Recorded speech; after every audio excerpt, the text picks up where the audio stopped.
Hey YouTube, Super Robot here with a review of the Power Rangers Megaforce Gosei Great Megazord and Gosei Grand Megazord action figures, I guess to call them, because they were the Retrofire series until Super Samurai, I think. Then they kind of dropped the Retrofire label, and yeah. So here we are today. No sign of the Retrofire line whatsoever. A whole new packaging. It's a very long, like just blister pack. On the back here you can see the two Megazords.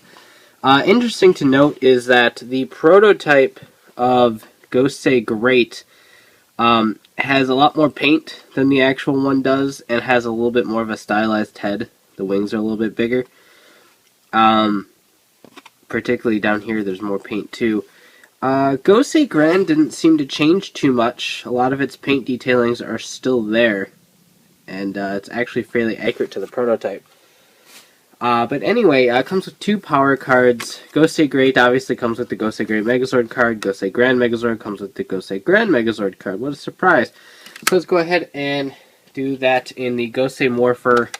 Just to show right off the bat, these are the same exact barcodes, so I'm only going to do one.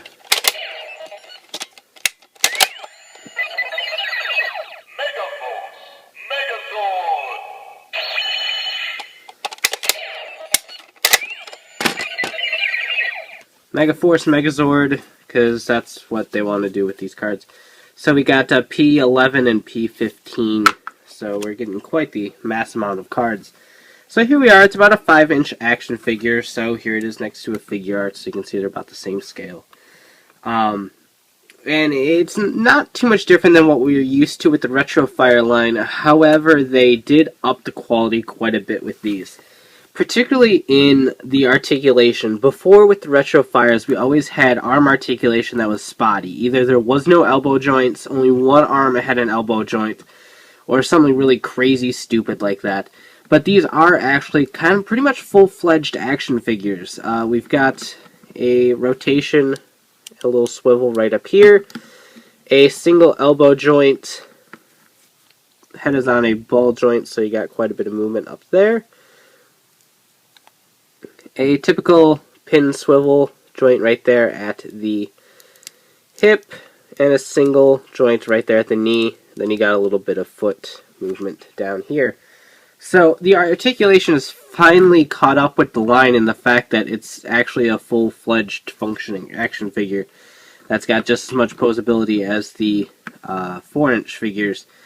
So that's nice to see. I really do like the way it looks. I wish it had as much paint as the prototype did. The shoulders are very bare. It's missing a lot of the gold. The snake and tiger are missing any sort of paint applications on their head. So that's a really big bummer. But those are the only paint applications I can notice that aren't there that really needed to be there. So if you have like Gundam markers and stuff, you can go in and do that yourself if it really bothers you. If it really bothers you, then just wait for a Super Robot Chogokin release, except I don't know if that's ever going to actually arrive. But still a nice overall figure. You can get a fairly decent amount of poses.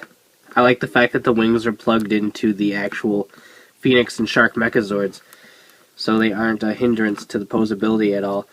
His sword's kind of weird. It's this weird stylized, like, ovally shape. You do get a rotation right there at the wrist, I forgot to mention. He can hold it decently. It's at a weird kind of angle. His arms in general are at a really weird angle. They're kind of bold in, and I think that's kind of obnoxious. But it's fine for what it is. Missing a few paint apps on the sword, but I can forgive that over the shoulders and the snake and tiger heads.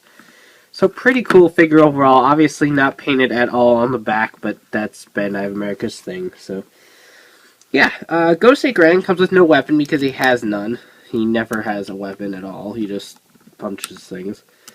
So the face, the helmet, whereas the Gosei Great helmet is absolutely spot on, detailed, perfect. The Gosei Grand helmet is very kind of weird. I mean, it's all there, it's all painted, it's just the fact that it's so small that it just looks really funny. You can kind of see in there that, like, a lot of the detail in his face is gone. Like I can't even see a mouth. I can kind of see a mouth, but it's just the fact that his face is now so small that it loses a lot of it. So, I mean, if you can compare the two faces, like, his face just really shrunk. It's really weird. But I kind of like this guy more than Gosei Great just because a lot of his paint detailings are there. You got the silver and stuff all through the skyline and sea lion down here. The only thing that's not painted are the eyes of the skyline and the sea lion. So that's a little bit of a bummer, but everything else is pretty much spot on awesome. So, very cool. These shoulder pads, at least this one right here, does have a tendency to pop off on mine if I'm trying to articulate the shoulders a bit. So that's a little word of warning, but same setup of articulation there. You even get the wrist swivel even though he doesn't need it for anything. So that's really cool. The side-to-side motion of the shoulders is very much hindered. You get none.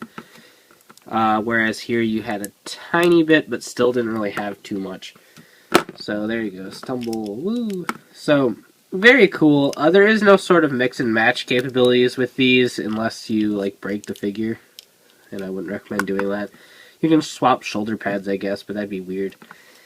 So there's no sort of, like, combining aspect or anything like that between these two figures, but they're just normal, straight, run-of-the-mill action figures. And again, back here, nothing is painted, except there is a nice little silver splotch right here on his back, where those little fin thingies would be. So that's nice that they actually did paint something on the back. It's always a nice little treat from Bandai America. So very cool figures overall. If you're on the fence about these, I do recommend picking them up, especially considering that neither of these have any sort of confirmed Super Robot Chogokin release. With a lot of the past ones, a lot of those did get Super Robot Chogokin releases, like the MMPR Megazord, Daijujin got released, the Titan Megazord, Magic King got released, Delta Squad Megazord, Deca Ranger Robo got released. So a lot of those ones in the past had more detailed die-cast Super Robot Chogokin releases. So it was really hard to recommend these figures unless you were incredibly on a budget. But considering there are no Super Robot Chogokin releases for these guys yet, or even planned, we've never actually seen one at a Tamashii show or anything. In fact, we haven't seen anything since Daijujin in terms of any sort of weird announcement. Then I would definitely recommend picking these up. The paint detailings that are missing on Gosei Great are a little bit of a bummer, but he still looks pretty nice overall. Gosei Grand, there's really nothing wrong with him outside of his head being really tiny. So keep that in mind. I really love them. I'm glad that we finally have full articulation for the Retrofire line, even though it's not the Retrofire line anymore. Whatever. Very cool releases, and I do really like them. They're $12.99 on Amazon. That should be their price pretty much everywhere, except I think Toys R Us will probably have for $14.99, knowing them. So, fairly reasonable price. $14.99 for a caliber figure of this is a little bit much, but that's kind of where we're at in like the economy today with weird prices and shit. So, very cool. Do recommend picking them up if you're a fan of these designs. I am, and I really do like these figures. So you can check out ShukenStopia.com for latest updates, my reviews and hauls, and of course check out RidersRangersandRambles.com, the podcast bringing the latest token news in the craziest way possible. So take care and have a great one. Bye.